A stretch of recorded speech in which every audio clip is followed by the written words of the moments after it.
বলেছেন তিনি একটা কথা বলেছে যে আমরা সিনথেটিক মাঠ অনেকগুলো হয়েছে, তো ঘাসের মাঠও কিন্তু অনেকগুলো হয়েছে। তাহলে আমরা একটা নতুন স্টেডিয়াম বানাচ্ছি শান্তির বাজারে প্রায় 10 কোটি টাকা, সেখানে ঘাসের মাঠ তৈরি হয়েছে। তার পার্শ্ববর্তী এলাকা জোলাইবাড়িতে সেখানে একটা মিনি গ্যালারি ঘাসের মাঠ তৈরি হচ্ছে। আমাদের একটা পটিকরায় ঘাসের মাঠ তৈরি হচ্ছে মিনি গ্যালারি সহ। ডলুগাঁও একটা ঘাসের মাঠ তৈরি হচ্ছে মিনি গ্যালারি সহ। আমাদের টিলাবাজার একটা ঘাসের মাঠ তৈরি হচ্ছে মিনি গ্যালারি সহ।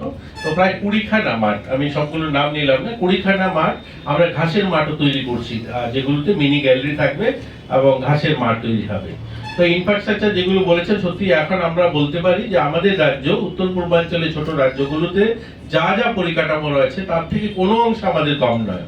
আমরা ইতিমধ্যে দুটো আরো ইনডোর হল স্যাংশন দিয়েছি, একটা কৈলাসহর, একটা উদয়পুরে ইনডোর হল হবে। ধর্মনগর একটা আন্ডার কনস্ট্রাকশন রয়েছে, সেটা কাজ হচ্ছে। সুইমিং পুল আমাদের এখানে যেটা রয়েছে বাদারঘাটে, এরকমই আমরা পালিশাগর সুইমিং পুল আমরা তৈরি করেছি। তো অতএব আমাদের রাজ্যে পরিকাঠামোগত ভাবে আপনারা কয়েকদিন আগেই দেখেছেন আমরা একটা সিনথেটিক অ্যাথলেটিক ট্র্যাক আগরতলাতে বাদারঘাটে আমরা ইনোগ্রেশন করলাম, বা হকি মাঠ বা ফুটবল মাঠ, সেখানে একসঙ্গেই অনেকগুলো পরিকাঠামো আমরা উন্নয়ন করেছি।